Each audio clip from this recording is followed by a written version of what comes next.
Entre los fallos emitidos por el Tribunal Constitucional se encuentran acciones cometidas por el Estado Dominicano que vulneran los derechos de ciudadanos, entre las que están casos de expropiaciones, violaciones a derechos laborales, disputas sobre pensiones y jubilaciones, así como controversias relacionadas con derechos fundamentales como la educación, la salud y la vivienda. Muchos de los demandantes han esperado por años una solución a sus conflictos, pero el problema persiste. Las entidades llamadas a ejecutar la sentencia simplemente no acatan lo dispuesto o no lo han acatado hasta este momento, ya sea por negligencia, desinterés o conveniencia política. Las sentencias del Tribunal Constitucional representan la última garantía de los derechos fundamentales en el país. Sin embargo, su ejecución no siempre es automática. Aunque los fallos son definitivos y vinculantes, en muchos casos, las instituciones y funcionarios responsables ignoran o dilatan su cumplimiento. Mientras tanto, más de 100 expedientes han terminado en promesas vacías.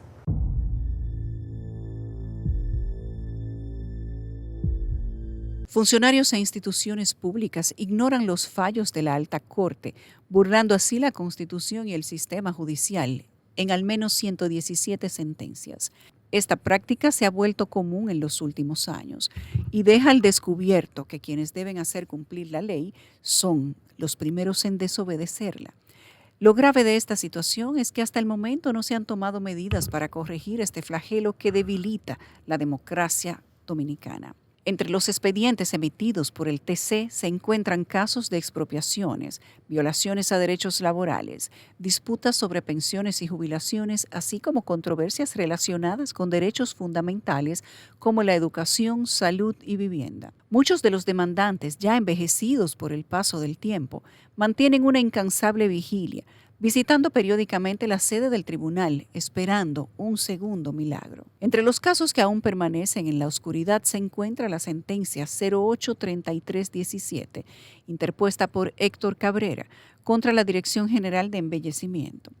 En este caso, Cabrera alega que se vulneraron sus derechos fundamentales como el derecho a la dignidad humana, salud, seguridad social y trabajo, tras ser cancelado injustamente mientras se encontraba en licencia médica, luego de un accidente laboral. Tan pronto la sentencia se da, es vinculante para todos los poderes del Estado. Tan pronto un funcionario no la cumple, empieza la ilegalidad. Vuelvo y repito, hay acciones penales, administrativas, que se pueden dar contra el funcionario. Que inicie los procesos judiciales con el abogado que logró esa sentencia, y que evidentemente el problema aquí, vuelvo y repito, es miedo hacia los funcionarios públicos. De acuerdo con la sentencia, el accidente de Cabrera se produjo el 19 de noviembre de 2014, en horas de la tarde, mientras la víctima realizaba labores en la Dirección de Embellecimiento. La rama de un árbol lo golpeó en la pierna derecha, provocándole un trauma lumbar contuso y una protrusión discal central en L5-S1. A raíz de este impacto sufrió una caída de espaldas que lo mantuvo incapacitado temporalmente. En este caso, el Tribunal Constitucional condenó a la Dirección General de Embellecimiento y a su entonces titular César López al pago de los salarios que le habían sido retirados a Héctor Cabrera desde el 14 de mayo del 2015, fecha de su despido. La suma total adeudada ascendió a 5.617 pesos por cada mes de salario pendiente. Además, se impuso un astrente de 4.000 pesos por cada día de retraso en el cumplimiento del fallo. Finalmente, el tribunal ordenó el pago de 5 millones de pesos como indemnización por los daños causados a la víctima. No es que pasan al Estado Dominicano, es que son deudas del Estado Dominicano, que es peor. Son pasivos del Estado Dominicano. Entonces, hay una responsabilidad que no se utiliza mucho en la ley de la Cámara de Cuentas, pero usted sabe muy bien que ese organismo también es infuncional. O sea, aquí se prometió una Cámara de Cuentas que ha sido un desastre. En junio de 2016, la primera sala del Tribunal Superior Administrativo emitió un fallo favorable en respuesta a una acción de amparo interpuesta por la agente Irene Novas Medina contra la Policía Nacional. La demanda fue presentada luego de que la institución policial presuntamente cancelara de manera injustificada su nombramiento, lo cual, según la accionante, constituía una violación a sus derechos fundamentales, específicamente al trabajo, seguridad social y dignidad humana. Ahora, lo que los funcionarios públicos tienen que entender es que todo aquel que ejerce función pública compromete su patrimonio. Y como decía el extinto presidente Salvador Rubén Blanco. El poder es como una sombra y pasajero. El tribunal, a través de la sentencia 3618, determinó que la Policía Nacional no aportó evidencias documentales ni testimoniales que justificaran la desvinculación de la agente. Como resultado, el alto tribunal ordenó dos medidas: la reintegración inmediata del agente a su cargo anterior y la compensación económica correspondiente a todos los salarios no percibidos durante el período que permaneció fuera de la institución. Los jueces deberían ser muy también diligentes. Si hay una querella, el Ministerio Público debería investigar y citar.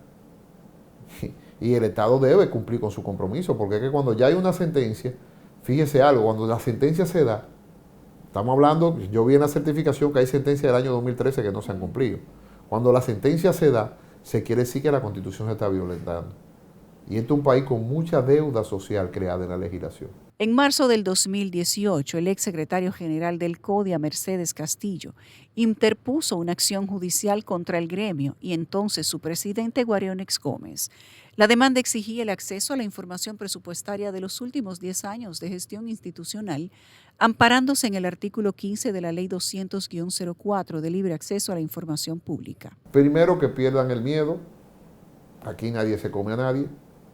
Que accionen judicialmente en lo personal contra el funcionario que está a cargo y van a ver cómo obtienen respuesta. Y evidentemente que se busquen buenos abogados. Tienen que buscar abogados que tengan un conocimiento de la ley pleno y que ataquen, porque se trata de atacar, o sea, de garantizarle los derechos a su cliente. Ahora, lo que yo veo que revisé la certificación, vuelvo y repito, del tribunal, no sé por qué hay desacato todavía, pero hay que atacar. El que no ataca, no. En derecho dicen, quien no pide, no gana. La decisión contenida en la sentencia 00119 dispone que se conceda toda la información referente al presupuesto, cheques y nóminas que ha manejado la institución durante la última década. Según los detalles de la sentencia, la víctima solicitó la imposición de un astrente de 10,000 pesos diarios por retraso en el incumplimiento de la sentencia. Sin embargo, el tribunal determinó fijar 1,000 pesos diarios, una suma menor a la solicitada inicialmente. Estos 12 jueces que me acompañan han sido una tropa aliada, comprometidas con la patria y con las huellas morales que queremos dejar a nuestros hijos. Todos reconocemos que como jueces hemos asumido una responsabilidad individual con nuestras conciencias, pero también la responsabilidad de respeto e integración a un solo cuerpo, que es este Tribunal Constitucional al que honrosamente pertenecemos. En el año 2020, el Tribunal Constitucional admitió un recurso de amparo presentado por Belkis Colón contra la Superintendencia de Pensiones y una administradora de fondos de pensiones y seguro. En el expediente 005120 también se incluyó como interviniente forzoso al Consejo Nacional de la Seguridad Social, con la finalidad de que dichas instituciones les repusieran la pensión por discapacidad. Para tener derecho a una pensión por vejez, se requiere que el afiliado haya acumulado 360 cotizaciones, es decir, 30 años de cotización y haber cumplido la edad mínima de 60 años o tener 55 años de edad y haber acumulado un fondo suficiente que le permita disfrutar de una jubilación superior al 50% de la pensión mínima. Los jueces del Tribunal Constitucional validaron el fallo de la sentencia, determinando que la señora Belkis Colón le fueron vulnerados varios derechos fundamentales, como el derecho a la dignidad humana, la protección de las personas de tercera edad, protección de personas con discapacidad y derecho a la seguridad social. En consecuencia, mediante la acción de amparo le fue otorgada la restitución de la pensión por discapacidad que le correspondía, ascendente a la suma de 61,918 pesos. Esta pensión estaba respaldada por un diagnóstico médico de mal de Parkinson en etapa 3, con un grado de discapacidad permanente. Al igual que este caso, existen muchos otros en el país. Sin embargo, resulta injustificable privar de la pensión a una persona que padece una incapacidad definitiva y absoluta. En este caso, según el diagnóstico médico, la demandante sufre de una enfermedad irreversible. La problemática radica en que estos fallos institucionales no garantizan el cumplimiento efectivo de las sentencias, aunque sean definitivas, ya que numerosas instituciones desacatan las decisiones emitidas por la Alta Corte. Esta situación se evidencia en más de 100 sentencias que, a pesar de haber recibido resoluciones favorables, permanecen sin ejecutarse, quedando en un limbo jurídico. Revisé la certificación, vuelvo y repito, del tribunal, no sé por qué hay desacato todavía, pero hay que atacar. El que no ataca, no. En derecho dicen, quien no pide, no gana. Hay que pedir. El Tribunal Constitucional destaca que el 2024 fue el año con el mayor número de sentencias emitidas. Sin embargo, la realidad evidencia un persistente incumplimiento de las instituciones y funcionarios frente a los fallos dictados. Hay casos que se remontan desde 2012 hasta 2023 y que a la fecha aún esperan una solución justa.